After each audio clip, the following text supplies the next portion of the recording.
From Newsweek, SNAP benefits update USDA to completely deconstruct the program. They are going to tear the whole SNAP program apart and make everyone reapply. Now, I'm not here to have a conversation, in fact, about SNAP and its deserving or otherwise. What we've seen is the abuse of EBT. Massive abuse. Morbidly obese people bragging how they get to buy a little treat, and you work hard every day and you don't get one. There's one video where a woman says she was able to buy commemorative Coca-Cola glasses on EBT because it came with a little bag of popcorn. But the reason why I bring this up is that you were just mentioning that there's conversation around universal income. Yeah. This is not possible. Universal basic income won't work because we've all seen the EBT videos. So the 80% of us that have to work and are struggling and don't get that little treat are going to be pretty dang unhappy with the people who do nothing and have everything taken care of for them. However, it got me thinking. They want to deconstruct this program and overhaul it. USAID, what if the real plan actually is universal basic income, but in order to make it work, you have to excise the corruption and the rot? Meaning, if you had, let's just call it a Christian nationalist society where everybody followed the tenets of Christianity. I love it, Tim. You could have Let's go. You could have a universal income. Say Christ is Lord. You could have you could have a universal income. Right. Yeah. If everybody shared their morality and agreed on how things were being distributed and everybody agreed hard work was important, then a universal income would work relatively fine. Right. The issue is the moral fiber of your people. And if you have too many moral fiber and the fact that we're not homogenous. That's part of it. We don't have a high trust society because we invited the entire world to live here. We're too different. And so I'm going to point this out. There's a few things I need to say so that people understand how it could work and why it wouldn't. I've made this point before. Communism absolutely works. Pause for dramatic and suspense.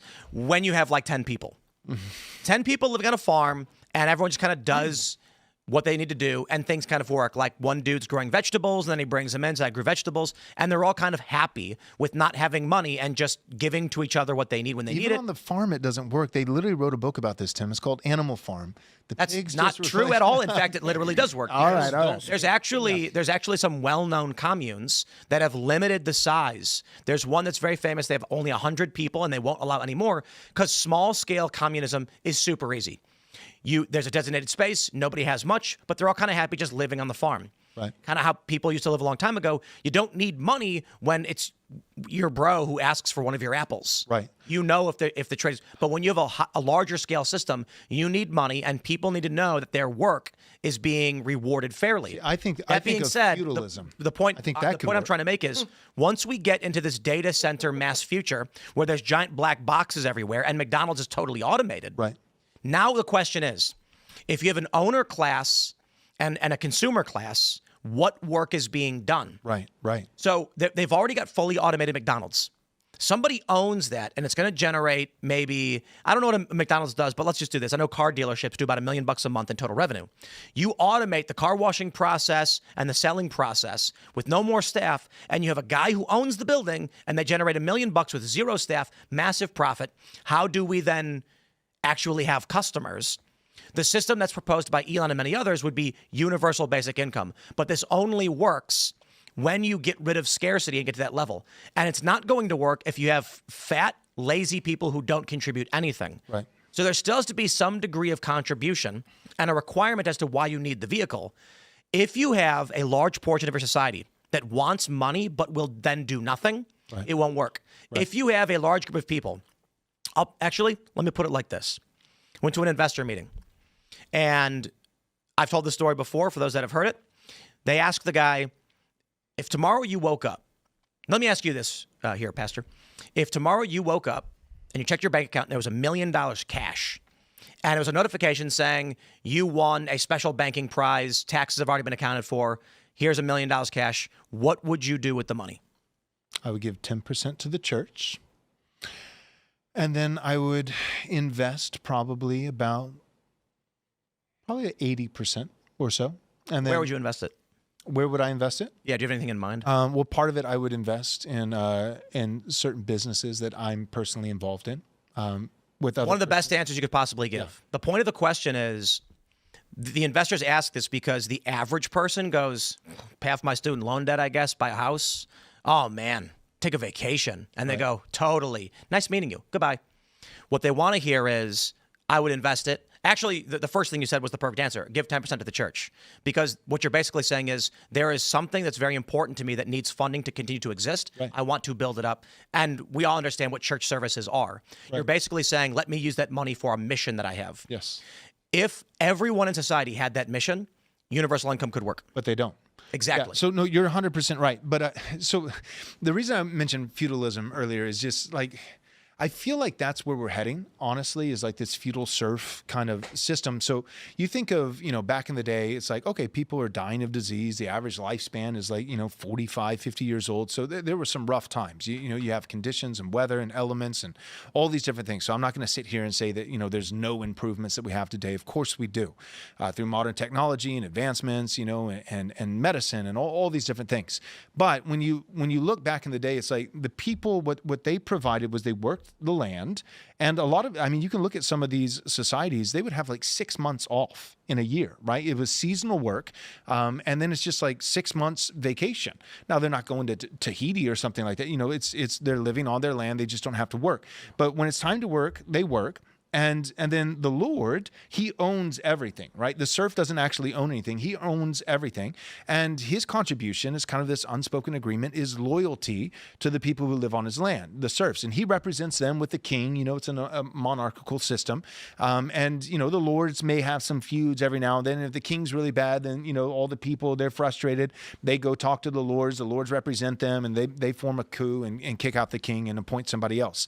I feel like, again, this is a prediction, not a prescription, but that feels inevitable. I feel like we're going to have House Musk, House Bezos, House Zuckerberg, because the difference, what you're describing, Tim, here's the question. What do you do when a sizable portion of your population, it's not just morality, it's not just will, it's not just that they're lazy or immoral or whatever. What do you do when a sizable portion of your country is retarded, right? Democracy, but the problem is that the people are retarded. So democracy is for the retarded, of the retarded. I feel like that's where we're at as Americans. When I look at the population at large, I think, dude, the way we're heading with our economic system and production, the types of things we're producing, the average person is, and this is kind of gets to Trump, and I'm offended by it. I don't like it. I piled on against Trump with everybody else on social media this past week with his rhetoric where he was saying, well, Americans aren't talented. Now, he didn't exactly say that, I understand, but I'm paraphrasing, being a little facetious, but the reporter or whoever it was interviewing him was like, well, we have talent here. And he's like, no, you don't. No, you don't. And he needed to be more specific and say, look, because what people are concerned about is entry-level jobs being taken up, because that's 80% of the H-1Bs. When you actually break it down, it's a bunch of Indians coming and taking basic work that Americans actually could do. If Trump means, oh, no, I'm not talking about that. I'm talking about, Asians with 150 IQ and a small group of them coming in for 2 years temporarily to teach people how to make semiconductors and then eventually go back home. Well, then say that, please, Mr. President. Say that and give us a little bit of peace of mind and that you're for us. But my point is that Trump is correct. I hate to admit it, but he is correct in a sense that the average American and where our economic system is heading and what we produce, what we actually produce, the average American, it's getting to the point where we're not going to make anything that the average blue-collar person is actually able to contribute to. We're already a service-based society, though, aren't we? What? Aren't we largely a service-based society? Yeah, fixing things, yeah. But a lot of that, I feel like we've shipped overseas. A lot of that we've exported, we've gotten rid of, and then the few things we've kept, we've imported people to fill those jobs. But my point is, what do you do when, let's just say, hypothetically, let's say robots really, Democrats, the age-old question is, who's going to pick the cotton, right? So it's like the slaves. Well, now it's the immigrants, Well, what about eventually when it's the robots, And what if... And that's not that far off. Right. So what if you answer the time-old question of who's going to pick the cotton, who's going to pick the produce, who's going to do these kinds of average jobs, and then you have a lot of American citizens, and I'm not talking about paperwork Americans, I mean actual Americans who love God, country, and family, kin, and they're salt of the earth. They're not lazy, they're not hooked on meth, but they're just, God bless them, they're 85, 90 IQ.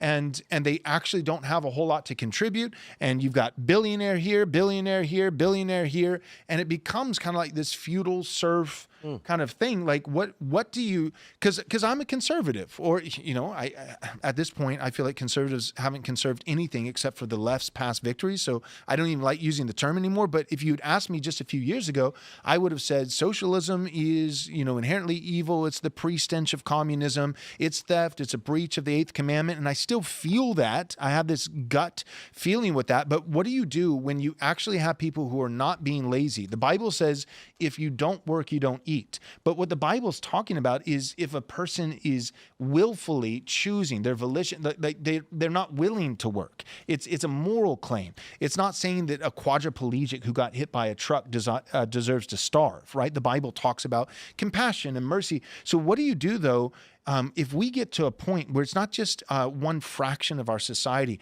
What do you get? What happens if half of your country is goodwill, but actually can't contribute in any meaningful way? Then what do? You just half the country starves? Or all of a sudden are conservatives going to have to spin on a dime, change our rhetoric, and start making arguments for why socialism is inherently good? And then if it is socialism, back to what Tim is saying, he was talking about communism, but he's saying, look, it needs to be an in-group, 10 people. One of the most important tenets of socialism is always the abolition of property. Right. So if you're talking about the government having a universal basic income, right, something that pays for people, gives money to people so they can buy stuff. Right. That doesn't in any way mean seizing property. You're not seizing property. It doesn't take property from people. And I think that the fact that socialism takes property away and doesn't allow people to have property is one of the real driving negatives about it. I understand all of the lack of meaning that people have if they don't have a job, or they don't have something that they do that they love. I understand that there's a lot of young guys that are just sitting around playing video games, smoking dope. I get that, and those are strong arguments. But to call it socialism, right, and or at least to conceive of it as socialism in the way that you and I both have that negative connotation. I think the fact that there's no property rights is really the real demon part of socialism. Right? Yeah, that's a dynamic difference, absolutely. But even this, I don't like this. I'm not saying I like this, but even when you think of property, like I remember, a friend made this argument to me. He's a Marxist, and I profoundly disagree with him. God bless him. But, we were talking back and forth, and he said, well, Joel, what do you do when it's not just innovation or hard work or ingenuity or these kinds of things? It's just being untimely born. Like, what do you do if somebody, his great-great-grandfather, happened to get to such and such a place, and he purchased land there on a river, but he's upstream. He's on like the fountainhead, right? The beginning of this river. Everybody else came in, 20 years later, 30 years later, 50 years later, bought land downstream of the river, and it's his private property, and he decides that he's going to dam it up. And the value of those properties down the river, a huge portion of the value of those properties were that they had a river, and now they don't have a river, but it's his private property. I used to consider myself a strongly libertarian person, and there's a lot of libertarian arguments that I still look very fondly of, and that's still a property rights claim, right? If you purchase property on a river, that means the river bank is yours, right? And the person damming the river upstream, is affecting your property. Right. This is the same argument that's made about, what if someone is using, or someone builds a factory upstream and they're polluting the river? Well, that's a property rights claim as well. So who comes in and fixes it, though? Well, that's what the state's for. Yeah. Exactly. And that's why we can't ever be true libertarian. 100%. Yeah, I'm not an anarchist at all. And that's why I don't, part of the reason, there's a lot of holes in libertarian arguments and stuff, and that's why I don't call myself, one of the reasons I don't call myself. Pardon me? Like roads. I am one that wants to just get rid of roads totally. Shouldn't be all grass. Get rid of them. I hate Everyone's roads. off-road. But two words that scare libertarians the most: road. But anyways, my point is, I just think that's it seems like an inevitability that we're going to come to a place where all of a sudden we're going to have a lot of people to take care of. We're already there. We have millions of people to take care of.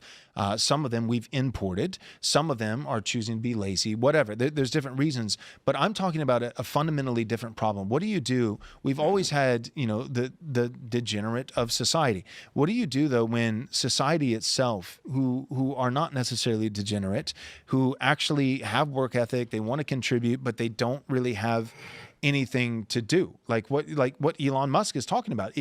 I think that it's concerning. He talks about it as though it's a golden age and it's just this net positive. I think that it's going to create a lot of problems when all of a sudden you have universal income because you have good-willed people who would work but can't. And I feel like at that point, there's going to be problems, but there'll be bigger problems if we move into that level of society and we're also still globalist. The issue of can't, though, is the data centers and the AI takeover and the automation. Yes. Work is going to be... It's going to be very much creative-oriented, and whether or not your work is valuable is not something you can just easily decide. Right. And considering AI is largely doing creative stuff, we really have no idea what work will look like. However, in the meantime, we are in this transition period. We are not post-scarcity. There will always be a certain degree of scarcity. We can automate quite a great deal, but this society in the United States is always going to require slave labor in mines in foreign countries. So the idea would be, in the U.S., we become, I don't know, what's the right word, creatives, where we get, it's basically what we have now. We as the United States get extra money for doing very little work, so everybody wants to be here. If you worked the same amount of hours in the United States doing actually, let me put it like this. The secret to wealth, my friends, it's proximity to wealth. That's it. That's why there are so many people who take out huge loans and then go and rent a mansion in Beverly Hills, because proximity to wealth generates wealth. There was a show called The Real Hustle a long time ago. I think it was a BBC show. And it was these three con artists talking about how they con people. And one of the things they did was they bought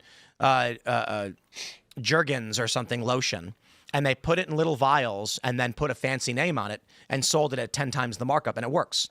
You look at Beverly Hills. You look at people willing to buy fancy things for the sake of being fancy. There was a mobile app released on Android that was like $10,000 to download, and all it showed was a picture of a red gem.